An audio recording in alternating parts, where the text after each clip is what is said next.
আসসালামাইকুম গাইস, আপনারা কেমন আছেন গাইস? ভালো আছেন নি? আজকে আমি ভিডিওটা মানে ইফতারের আইটেমটা আমি আপনারা দেখাতে পারলাম না, ঠিক আছে? মানে হয় আমার মোবাইলটা জানি কি একটা ডিস্টার্ব করছিল, মোবাইলটা আমি কোনো মতে আমি ঠিক করতে পারছিলাম না। পরে ইফতারের পরে এটা ঠিক করা হয়েছে কি, ঠিক আছে? তো এই দেখেন আপনাদের বাইরে দেখেন মোল্লা আনছে, মোল্লাদা বলে ইয়া আপনার পাঙ্কাশ মাছ দা মোল্লাদা বলা হবে। তো এই দেখেন আমি মাছটা নাই আগে লাগছিলাম, কালকা মাছটা নাই লাগছিলাম। আর মূলাটাই দেখেন আমি ভাপ দিছি, হলুদ দিয়ে একটু লবণ দিয়ে আমি ভাপ দিছি। কেরে যদি কোনো ইয়া তিতা মিতা লাগে, কোনো কোনো ইয়াতে লাগে যদি, ওই জন্য আমি ভাপ দিছি, ঠিক আছে?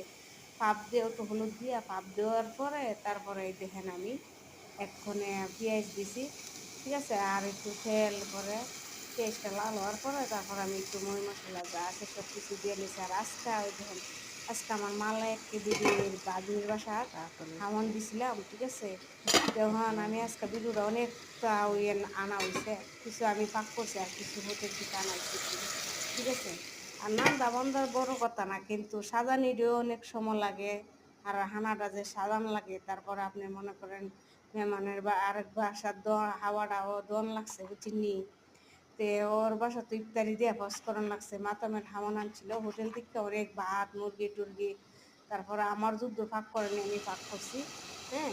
তারপরে দেখেন আমি অলরেডি সব মই মশলা দিয়ে আমি মনে করেন মাছটা আমি কষাইছি, ঠিক আছে?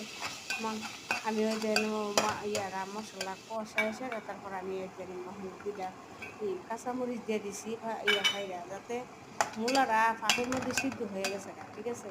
তারপর আমি মনে করেন কাঁচামরিচটা দিয়ে দিছি যাতে সিদ্ধ হয়ে যায় তাড়াতাড়ি। আর এর মধ্যে আমি যে মূলাটা আমি দিয়ে দিতেছি, আর মশলার মধ্যে আমি মূলাটা দিয়ে আমি একটু লাড়াচাড়া দিয়ে গরম পানি দিই।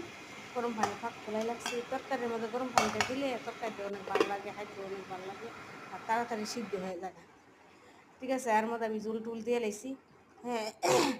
আর মনে করেন বাসা বাড়া যা আছে সব কিছু গুছাইয়া গাছাইয়া সেইরা তারপরে মনে করেন রাত্রেবেলা তো আমরা গুছানি, হ্যাঁ। আর এই দেখেন তিনটা চাকা ছিল, চাকরি এখন ভাঙ্গিয়া এখন আমি মনে করেন তো ইয়া করবো, ঠিক আছে? এরপরে আমি বাসা বাড়ি গাছাইয়া পরে ওই দিন কালকা আবার আল্লাহ ছেলে আবার মালিকের ছেলের বই তাইব, হ্যাঁ। কালকা আবার অনেক আইটেম টাইটেম করতে হইব আমার, ঠিক আছে? এর মধ্যে আজকে আমি রাত্রেবেলায় সব কিছু গুছাইয়া গাছাই লাইছি, মোছামাছি গুছানি উড়ান বাড়ি ঝাড়ু টাড়ু দিয়ে লাইছি, তারপরে রুম টুম পরিষ্কার কইরা লাইছি, হ্যাঁ। আর মনে করেন যে দেখেন আমি রুম টুম গুছাইয়া গাছাইয়া পরিষ্কার কইরা মুচ্ছা টুচ্ছা সব কিছু আমি রেডি করে লাগছি, কালকা সকালবেলা উঠতে তো তার আমার আর কষ্ট না লাগে, ঠিক আছে? বেডটা ভালো লাগে।